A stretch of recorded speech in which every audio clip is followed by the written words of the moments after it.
feel that people will have. As you grow, life is the biggest teacher.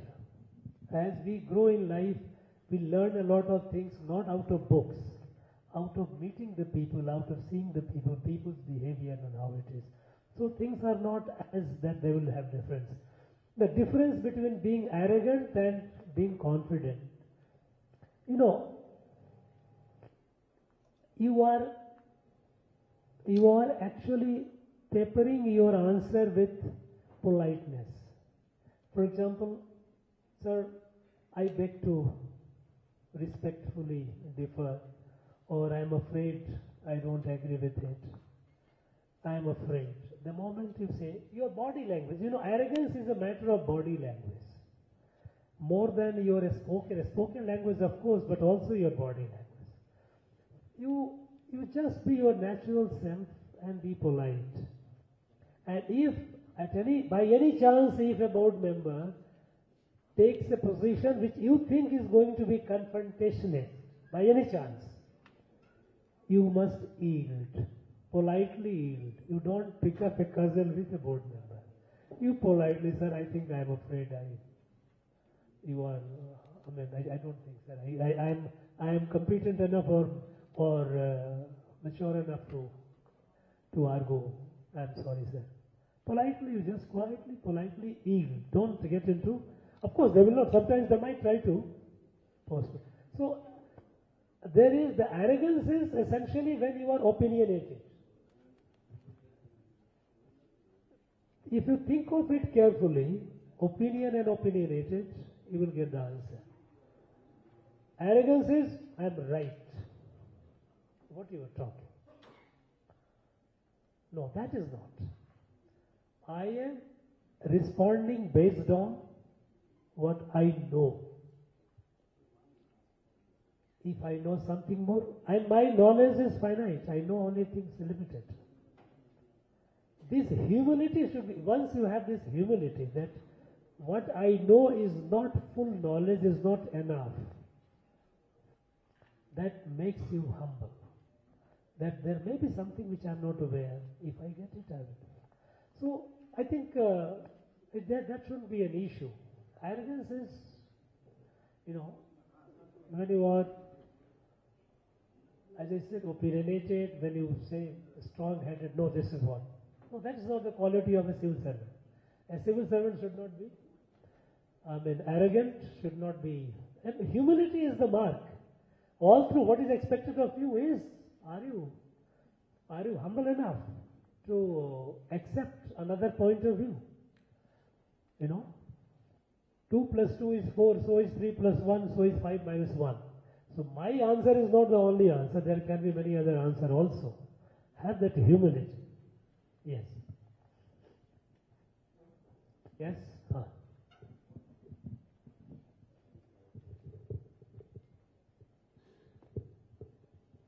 Sir, my question is, if the board put us into some task-based question, say if they are giving some task like you are being put as an interlocutor to deal with some sensitive issues, so how to approach such questions? What should be our mindset? How to put forth our ideas? No, say again?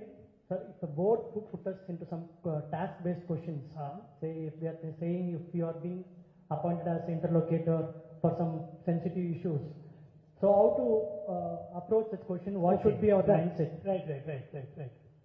If the question is about any task-based, your job will be first to understand the task.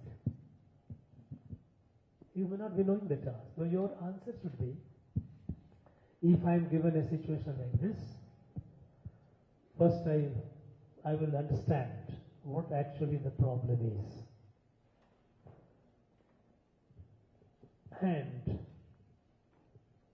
And who are the stakeholders? First, you understand the problem. Second, understand the stakeholders. Who are the people who are affected by this, or who believe that they have a stake in it? What are the positions of different stakeholders? Because most of the situation happens because different people stakeholders have different positions, and then you have a problem. So you understand the task, the problem, you identify the stakeholders, and you appreciate the stakeholders' position. Now, if there are 5 stakeholders and 5 different positions, it may appear as if it's a very serious problem. How do you reconcile the 5? It makes it easier for you. Because after all, many of these positions are based on a limited parochial understanding. Your task will be essentially to bring about a consensus among all that. Understand? So if a task based in a generic nature, since you mentioned about interlocutor, I am saying that, you understand the task which is given to you. You say, first I will understand the task, what it is about. Then who are, let us say, if there is a cyclone and you are, let us say you are a district collector or you are made in charge how to deal with it. Cyclone is coming, there is a forewarning, or there can be a situation where after the situation. Either way. So, you constitute the team. Who are the people who can understand? Let's say, if there is if the cyclone is coming, the meteorological department will be one who will be giving you information. On the ground, who are the people? Okay, who are the sort of responders to it? District administration, down the line, police, medical, fire. All these people, you will constitute the team. Then the rescue places, where should be the rescue places, evacuation, intensity of cyclone. If the cyclone prediction is at a higher order, what has been the past record, in the past, how it has affected, and what. So evacuation, you put all these things together. The idea is when you are responding, you are thinking, you are taking stock of the whole thing. You are not just saying, sir, I will just respond, distribute relief, and I will put it on. Who are the stakeholders in a situation? Then identify those people, bring them, form the committee, form the team, and then you start addressing the issues. Understand? So, understanding the task, identifying the stakeholders, perceptions and the positions of the stakeholders in a natural disaster, their capacity. Who can do what? Now health can deliver the health services, but they may not have the mobility. So providing them the transport. You have a doctor, you have a nurses, you have the compounders, but they don't have the transport. Provide them. You have to provide the support facility. Maybe rescue, fire. All these things have to be you given, while answering the question, your answer will not be the final answer. But your approach to the question is that you are approaching the question in a way which you are bringing about, you are thinking and you are bringing all the people. Now this shows that this person, this candidate,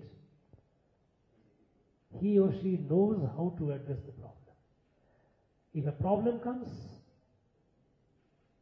situation comes, how do we deal with it? How do we deal with it? What is the nature of the problem? The nature of the problem is disaster. Suppose there is a communal situation, let us say, some sensitive development has happened. Suppose there is a allegation that cow meat has been found in a temple. It can become a communal issue. Now immediately what are you going to do it? Okay? Suppose you are in the administration. They get the police, get the community leaders, get the temple management, bring it, see that okay, there is control the media communication by social media, not the wrong information is not disseminated. You will start working. The moment your approach comes, then board gets a sense that yes, here is a candidate who is approaching the question with logic. And that will be finally is not an issue. There may be some element left here and there. That's not your answer is not going to be the answer which is going to be implemented on the ground. Essentially, how you are approaching the question. That's the point. Yes. Sir, in continuation to the issues of the Northeast, there is a problem of infrastructure development. At the same time, there's also ecological imbalance and disasters that happens when infrastructure is being developed in light of the recent Uttarakhand landslide. So, how do we create the balance here, sir? We asked about it. No, I tell you, Northeast, if the question comes about Northeast, listen, you should have some clarity in your mind about, you need to update. If you are reading any material, any literature, which are 4 or 5 years old, keep it aside. Because the world has changed a lot. The region had changed, the whole entire region had changed dramatically in last 5-6 years, you know. So, old narrative is not valid today. First and foremost, the infrastructure, the problem is said. Yes, infrastructure remains an issue, but today, there is a huge thrust on highway construction. Roads are being built at a massive scale. This being addressed for surface connectivity. Railway lines are being extended to remote areas. So there is a huge thrust on expansion of railway line. New airports are being built. Many airports have been commissioned already. More are being built for providing air connectivity. So you have road, rail, air. Optical fibers being laid in the remote areas. So the internet connectivity. So today there is a greater thrust on infrastructure building. Yes, still there are areas in the hills where it is still deficient, but the work is going on. Now the issue is about ecological balance. That when you are building, is it consistent with ecological needs of the place, geological sensitivity of the place?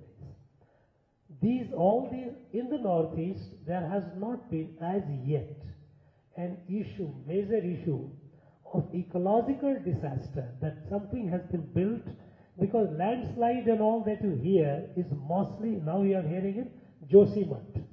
Josimat is in Uttarakhand. There have been some region, maybe the larger than the capacity of the land to bear, constructions have been made. So this is not ecologically viable. So far in the Northeast, there has not been any such case. Northeast is again a high volcanic zone. It is zone 5.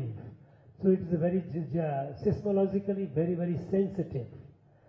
And any construction that happens in the Northeast region, the fact that it's seismologically very sensitive, it is always kept in mind. So in the hills, there are regulations for constructions. So ecological balance so far is Northeast concerned, there has not been any major issue. As and when there is an attempt, people start making noise. You have a lot of active groups, activist group. So check and balance happens. So Northeast, that is not an issue as such so far. But yes, infrastructure is being built at a massive scale, and things are looking up. The states are competing to match the advanced states of the country. So now there is a growth and development story in the Northeast. Next.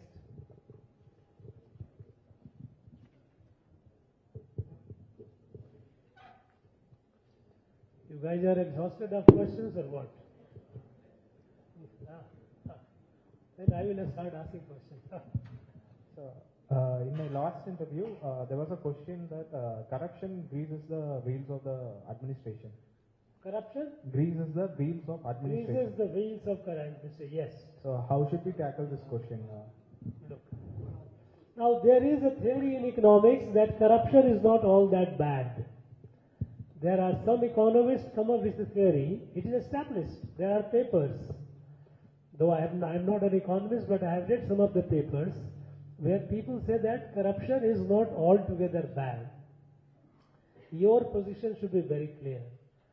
Corruption is not only an economic, it is a moral issue. It weakens the society. Society with weak morality, compromised morality, even if it grows, it will be unsustainable growth. It is not acceptable. So they may say it greases the wheel of corruption. You can say, sir, I have also read some papers. I've heard there is a view of some economists have said that corruption is not all that bad. That might be at that level. They do it, experts, they come up with a lot of theories. As far as in India, it is a deep, serious moral issue.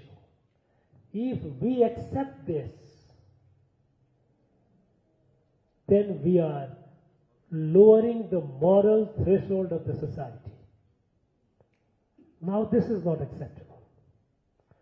With all our efforts, it is not possible to bring zero corruption society.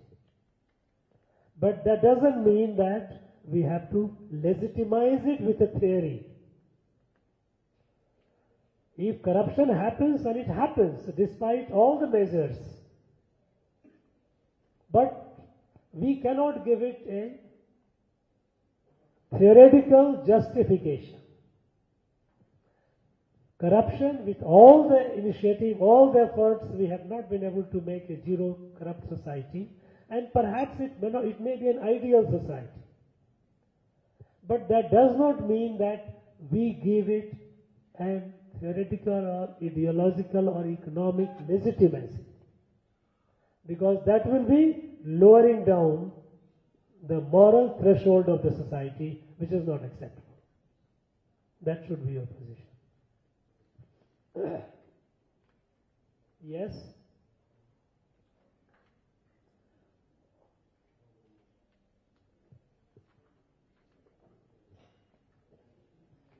Any? Yeah, so this question is asked with related to Hindi language issue. As I belong to Delhi and I stays in Chennai also. So how to take a stand with growing perception of anti-Hindi language sentiments in the state, if asked about that. Yeah, this is being from Tamil Nadu, this question can come. You can expect this question. They will ask you, what is your attitude? What is your view on Hindi? Now, my advice to you would be that your position should be that, sir, we should learn as many languages as possible. Learning more language is only helpful. In our country, we have so many languages.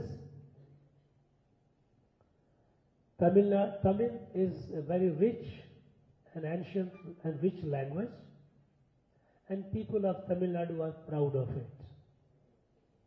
At the same time, we believe that if we know one more Indian languages, not necessarily Hindi, it can be any other Indian languages, it helps us in better connectivity, communicating with others. So, while the government of Tamil Nadu has a two-language policy, you say, yes, government of Tamil Nadu has been following a two-language policy where English and Tamil alone are taught. But I believe that learning one more language, it is only helpful. We should, I think that's not a very, because you should realize that you are going to be in the civil service of the union, of the central government, not in the state government. And there, it will be good if you take a position that it will be good if we learn one more language. And if you want to be more diplomatic, to be more pleasing to the board, you can say, since in this country, the single largest number of people are Hindi speaking, some working knowledge of Hindi is always helpful.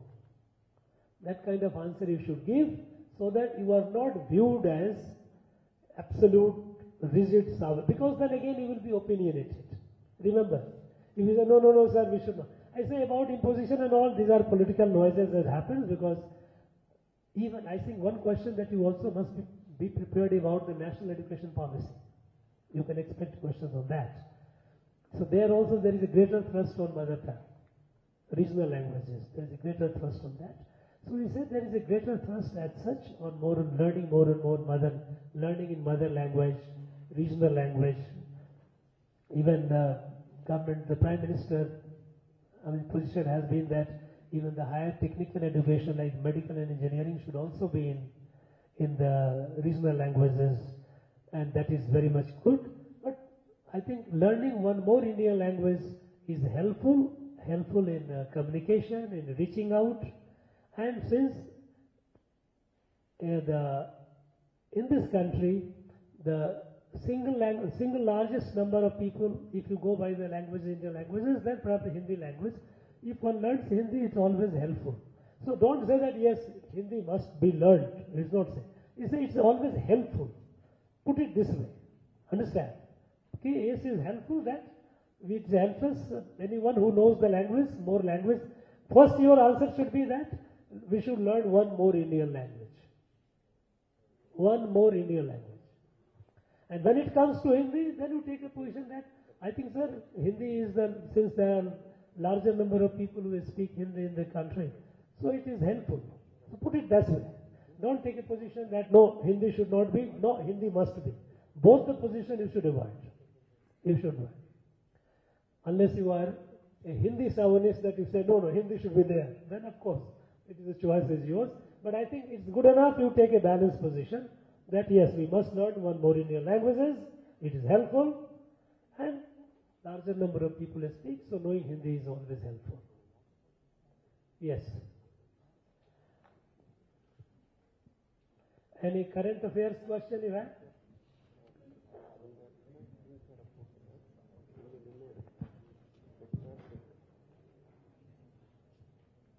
Sir, in my interview, there was a question on... well, you all seem to be quite experienced, right? You have already faced some interview. Yes, speak up. Sir, after the interview is over, they are asking to rate the board. Rate the board. Should we humbly reject it or what should be done? Do they ask nowadays to rate the board? Is it so? Huh?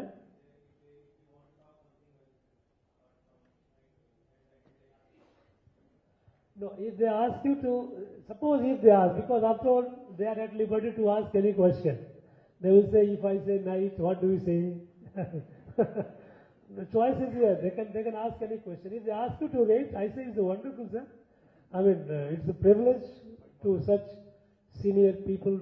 I mean, how often do we get opportunity to see so highly placed people like you people, sir? So it's I feel fortunate to be here. And with that, when somebody says, if you like to have something more, if they ask you, that means they are pulling your leg. That's all. No. If they are pulling your leg, then you politely say, sir, I am here, I am just a student. I like to, because any word of wisdom coming from you is something good for them. I think this kind of question is just a smile. You don't have to respond even. If they ask you that, if you like to say anything, please. If such a question is asked, then they are pulling your leg. You just give a smile. I say, sir, I am here to be interviewed, sir. So I mean, you are the one who have to ask the question. Maybe one day when I get selected, with your grace, I get selected. I sit on the board, I will also ask questions. No. But today, simply, I am here to be interviewed. You know. Yeah. What should be our stand on Sabarimala issue? Pardon? What should be our stand on Sabarimala issue? Look, Sabarimala issue is one, you have to strike a balance. One is a Supreme Court position. Second is a culture and tradition. Similar thing happened in Jallikattu.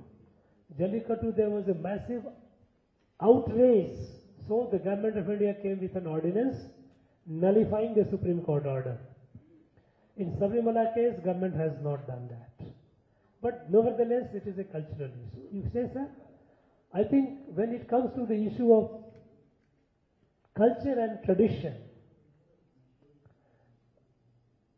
it is, in my understanding, it's better if it is not harmful to any, then it should not be interfered with as far as possible. As far as possible, it is because a right to equality, all these things are recent concept. This country or society does not live by constitution. Constitution is a regulatory body. Society lives by its own norms, its own sense of right and wrong, its own tradition, its own values. If those traditions and values are being questioned on constitutional principles, if it is harmful to some, yes. Like somebody says that no, child marriage, it will be there. We know that is harmful to the child. Child is not of an age where he or she can take a decision. Why are you forcing? No, it must, if it's a system, it has to be stopped. But going to a place of worship, where for long, long time people have been going, certain set of people have not been going, to say that right of equality applies and it should be allowed, I think that this is affecting the sentiment. It is those who are devotees. Temple is a place for devotee. A devotee of Ayyappa will go by what has been the injunction. An activist will say, no, I will go. A temple is not a place for activists. At the same time, suppose if there is a temple where suppose Dalits are not allowed. No, this is not acceptable. Because this God is not only of one caste. The God is of all. This deity. So this preventing Dalits entry into temple, this is not acceptable. They must be permitted. They must go. But if by tradition people have not, and even after the Supreme Court thing, if you look at Supreme Court order came a few years back, but women have not been, certain cases women have not been going because a devotee would like to go with devotion, not with a sense of entitlement and right. Understand? So I think your position should be, sir, in matter of tradition and culture, if so long it is not harmful to anyone, I think as far as possible it should not be disturbed. It should not be interfered with. That's all.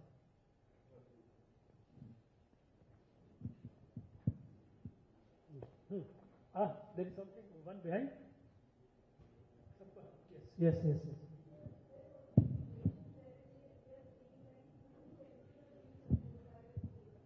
So what stand do we need to take in case of... Look, yeah, if the question is asked, and suppose it can be asked, again, it is Tamil Nadu, it is a very sensitive. The Hindu temples being controlled by the government. I think my advice, because you as a civil servant aspirant, you must be conscious of the fact that you should not behave like an activist. Understand? There your answer should be, sir, I think there is an act of the state legislature, validity of which has been upheld by the Supreme Court also. So it is being administered. However, there is also a demand that temples management should not be in the hand of this.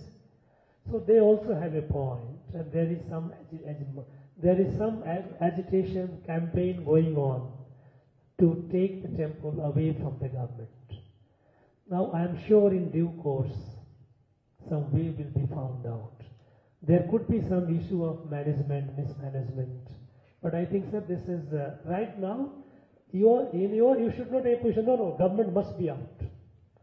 I mean, that's not. You are not being an activist. Remember it. Mind it. There is an act. Act has not been held unconstitutional. So the act is valid. There is a department is working. I may not like that. That doesn't mean that you have to take a position. You don't know, I don't like it.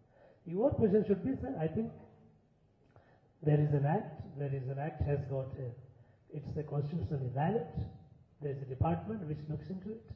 However, there are issues And cases have gone up to the High Court. High Courts Madras also has pointed out so many deficiencies.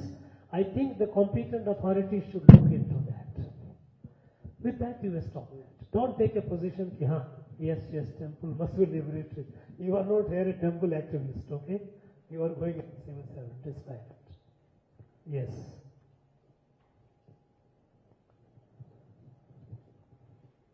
I think, again.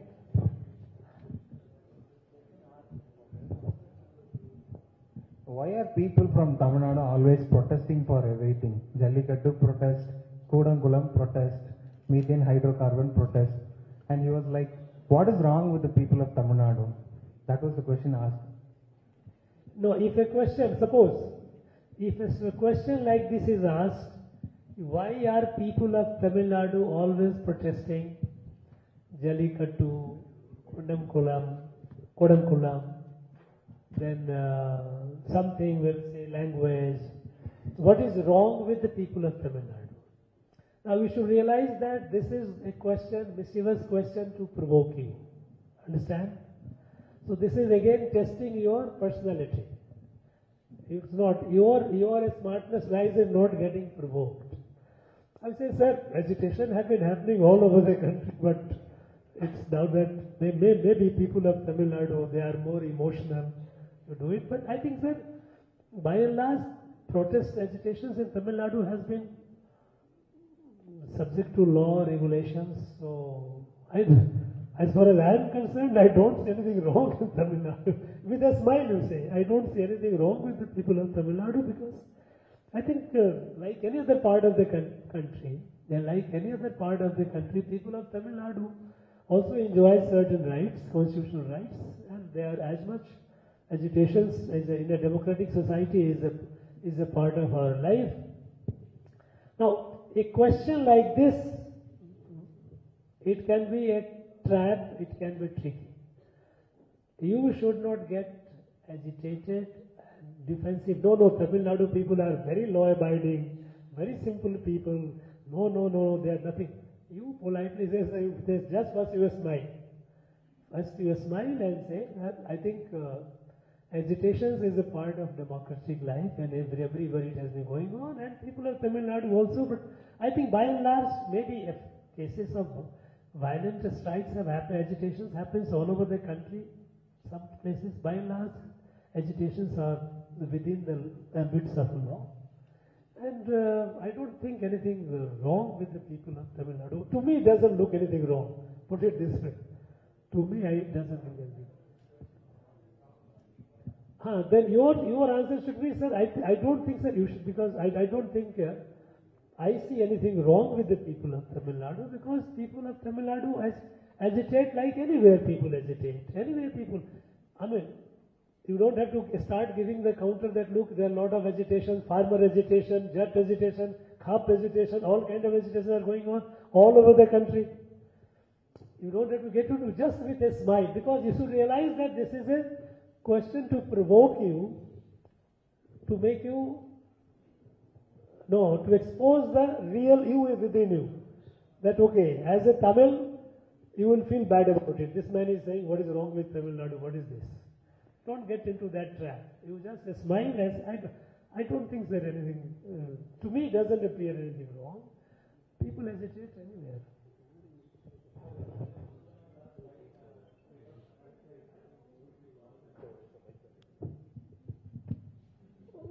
No, then you say, sir, I do not, are you from Karnataka?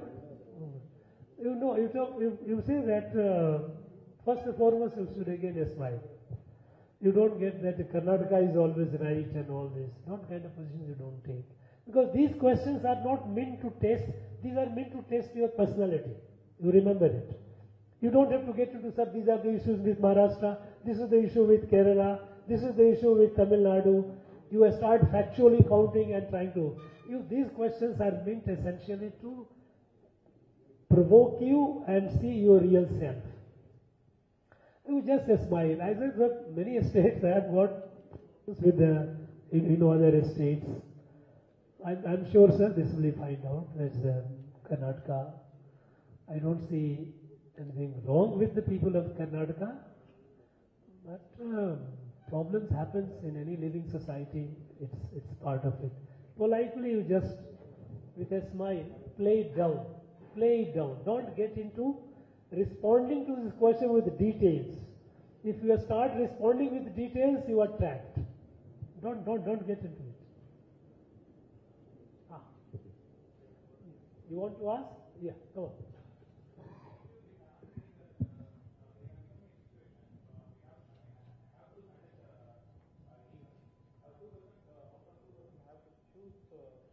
One is extremely corrupted, but the function would be more efficient, and the other person, the efficiency would be reduced. If the efficiency is reduced, naturally there will be a sense of discomfort with the people. So tell me a practical approach. Would you select the corrupted person or not corrupted person, sir? No, if a question like this is asked, whether you are there is a corrupt guy who is efficient, there is an honest guy who is inefficient. So basically, your answer should be, please sit down. Your answer should be that, sir, corruption to make oneself efficient, it shouldn't be the criteria. Because the person who is efficient or no efficient, it also depends on leadership.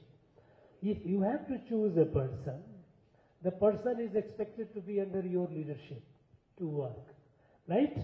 You can make a person efficient by proper guidance. But if a person is corrupt, then corrupt means you are compromising the value, basic value. So your response should be, my advice should be, that a corruption-driven efficiency is not acceptable. A less efficient person who is honest, I can make the person more efficient. It depends on the leadership, and I will try to make him more efficient. But certainly, if somebody who comes with a corrupt background, and I knowing fully well that this man is a corrupt, and that is why I keep him in my system, I will only encourage corruption.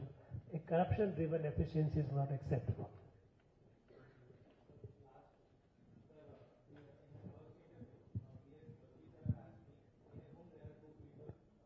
There are two people. One is you and another person. You are given a chance, you should shoot that person or kill yourself. What should you do? So the question answered. No, sir. You just smile at that. You don't have such questions. Need not be responded. I say, sir, I think we will be friends. I don't have to be under compulsion. He is my friend. He is whom we are here. There is no question of either killing myself or shooting him. An option given that you have only to shoot or shoot him or shoot yourself. You don't have to accept that term. You say, no, I don't accept it, sir. We will be friends. We will be dear friends for life. No, these are essentially the questions which are essential to put you. It is also to find out, whether you are thinking only in terms of the limitations given to you, or you also think something more. Now tell me question. Question is put to you, real life. Will you do that? You will not do that. So why should I? You must take it into the real life perspective. Okay?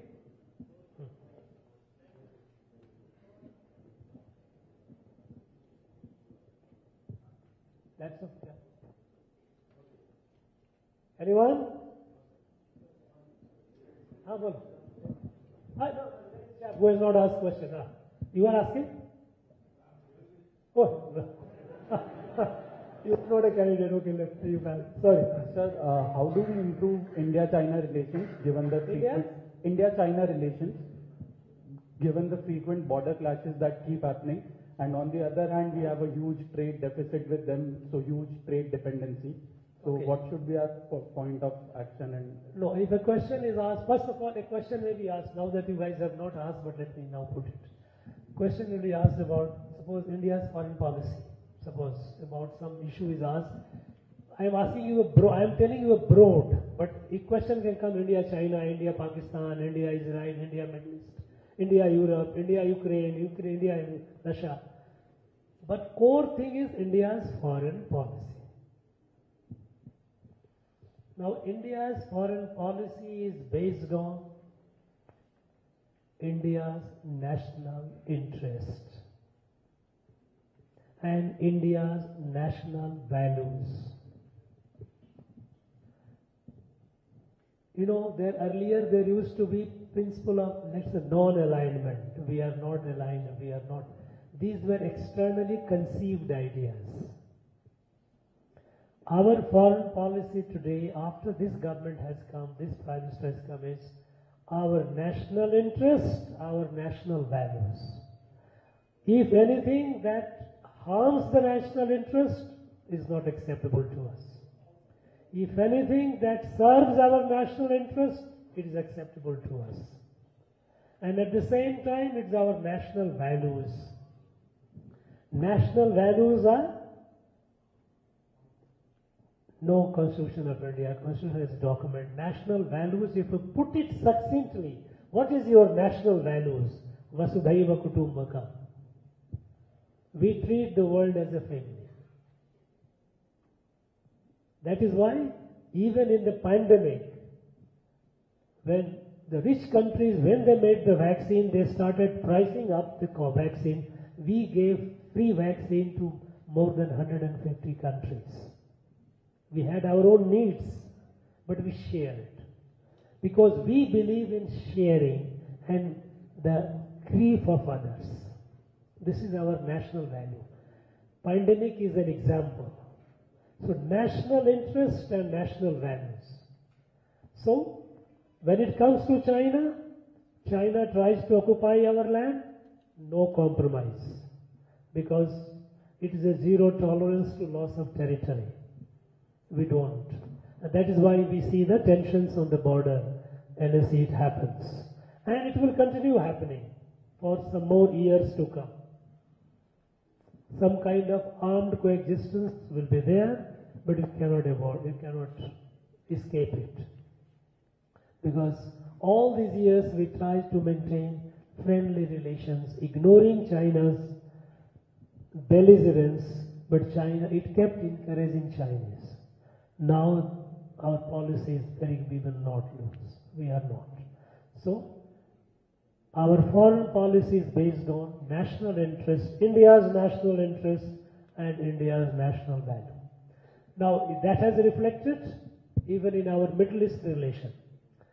Earlier, our relation with Israel was subdued, our relation with Middle East was also subdued, because we were always confused whether our going close to Israel, will it be liked by our people here, our Muslim friends, brothers and sisters? Unnecessary thought. If we have oil from oil from Middle East, we have to get oil. We have got about 7 million Indian diaspora, they are living in Middle East, working in Middle East. They contribute such a large number of foreign exchange. We have interest in the Middle East. At the same time, we have interest with Israel. So we decoupled the two. Our relations with the Middle East is not linked with the relation with Israel. It is India's national interest. And so we have, as a result, we have the best of relations with the Middle East today. And we have the best of relations with Israel. Before this Prime Minister, no Prime Minister visited Israel, thinking that if you go to Israel, the Palestine will issue until this Palestine has come, then we cannot. He says no, the two are separate. While we respect the two-state theory that Palestine has a right to exist and there must be a separate state for Palestine, but we are close to Israel in our relation, our national interest. When it comes to US, we have relations, but we don't follow everything they do. There are many areas. The US did not want us to buy oil from Russia. We say no, we will buy. It is our national interest. After all, we have to buy oil, and Russia is giving us oil at a reasonable price.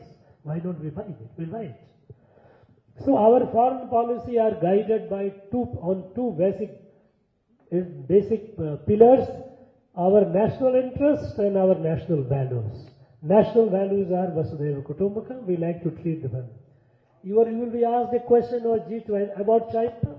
China's position is clear. China has been belligerent. Now we have to stand our ground. We are standing our ground. we'll have the country, it is not an either-or situation. While we continue to maintain an economic relation, trade relations, our bilateral trade has increased over the years. It has grown over $100 billion. But that doesn't mean that our border issue is resolved. On the issue of terrorism, China has not been helping India. China has been working against India with Pakistan.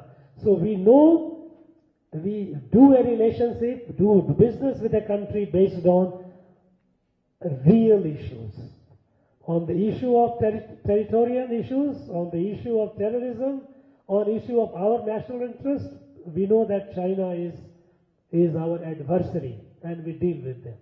When it comes to the trade relation goes on. It is not that, okay, you are a 100% enemy or 100% friend. There's nothing like that in international relations. In Russia-Ukraine war, many countries, they thought we should take side. We say no. We say violence, war is not an answer. It must be peaceful. We told Russia, we told Ukraine. Both of them, they listened. Today the world expects India to play a role. When we had to evacuate our people, our nationals in Ukraine, we asked Russia and Ukraine to stop the war. They stopped the war, gave us the window, we evacuated our people. So, our relation is multi-alignment, based on our national interests and national values, not on some hypothetical idealistic position, no. We based on real life, real situations. So this is where our foreign policy is. Now G20 is another area, question. The G20 is very active. Now, you know the G20 leadership to India has come through rotation. There is a process by which comes, but it has been made as a great opportunity to be a chair of a group of influential 20 countries is one thing, but to turn that opportunity into a movement to showcase India and to galvanize India is another. If G20 leadership, if it were before, earlier, the way we have had CHOGM, Commonwealth heads of missions and all these small, we have held in the past. It used to be an MEA-driven, External Affairs Ministry-driven affair.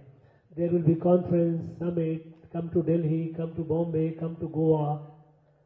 Now, G20 is being held in all the states of the country. And there is a total involvement. There is a youth, women, entrepreneurs, all segments are associated. So that awareness is being created.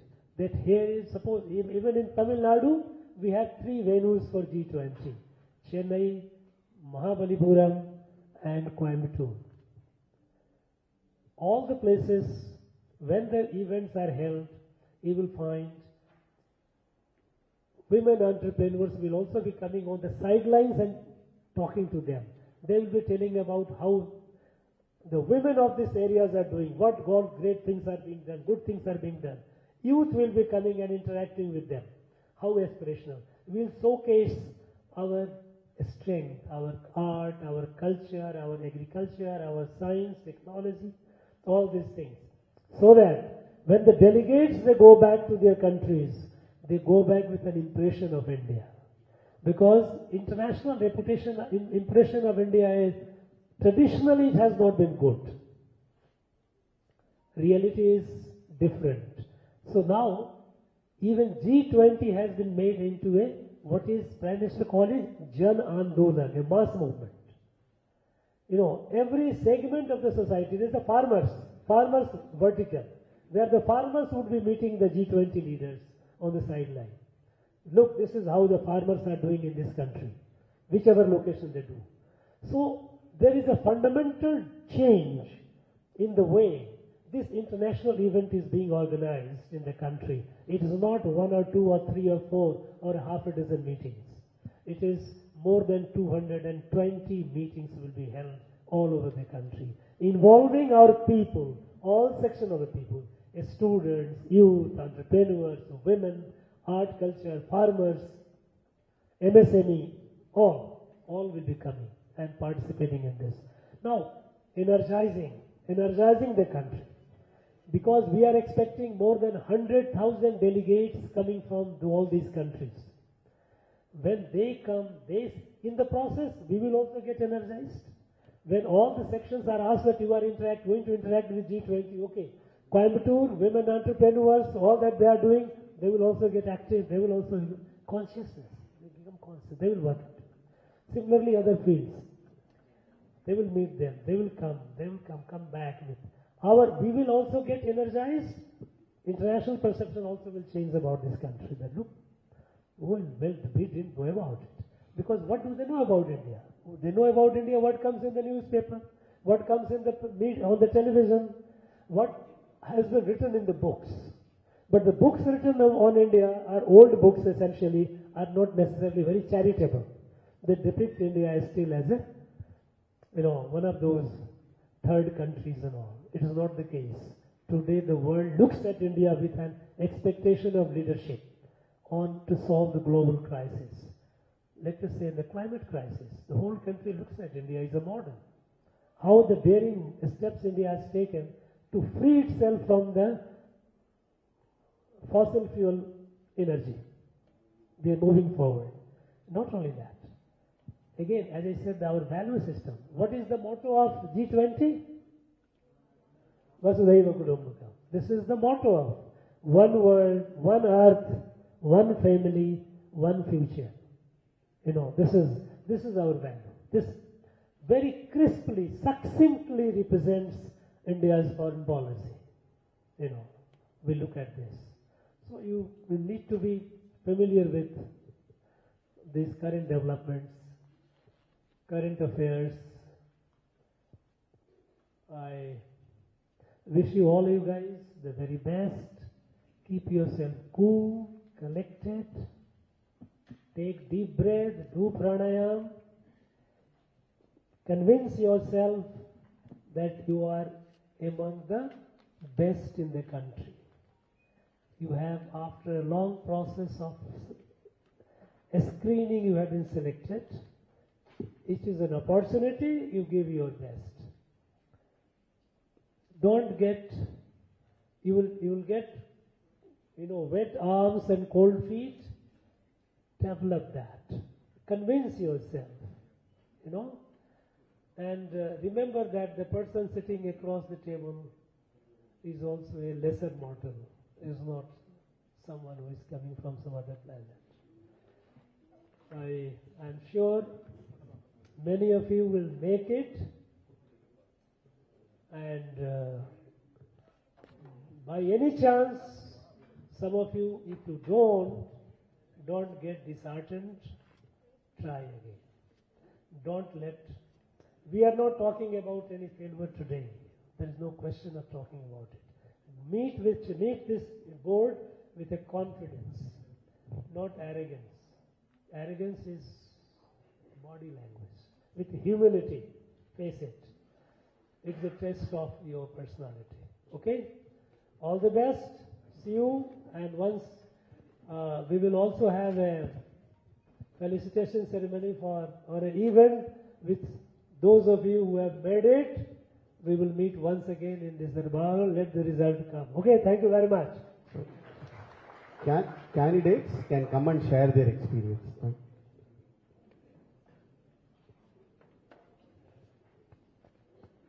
So candidates, those who want to share their experience of this meet can share.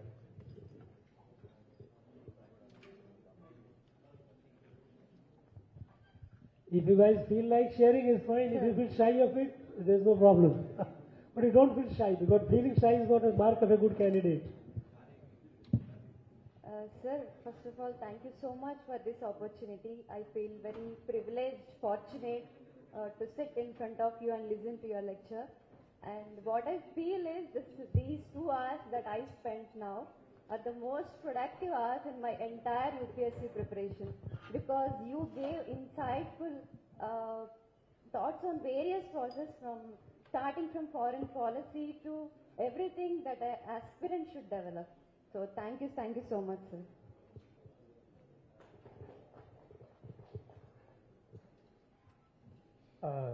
Sir, thank you so much for this opportunity. It's a privilege to be here.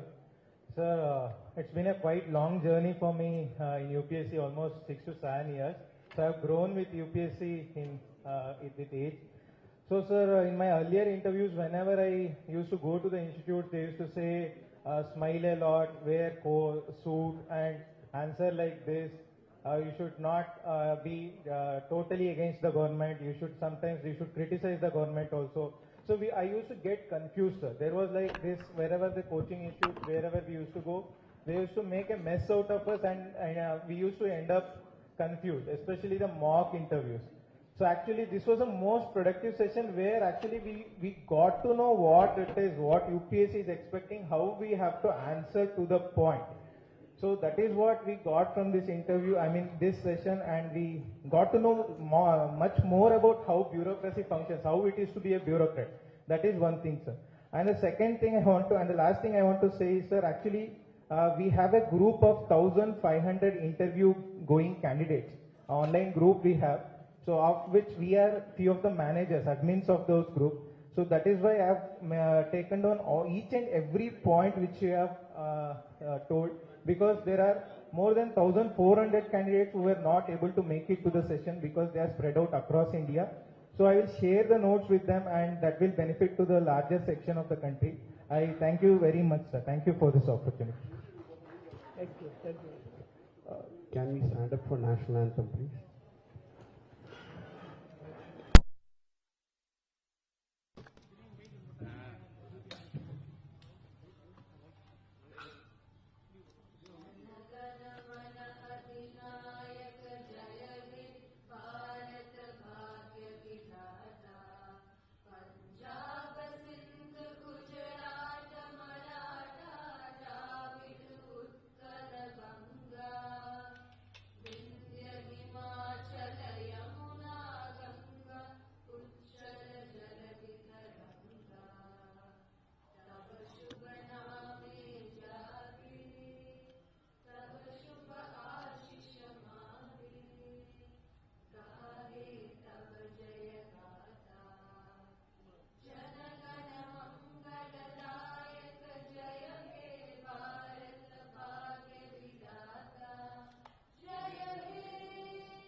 For a group photo with Excellency.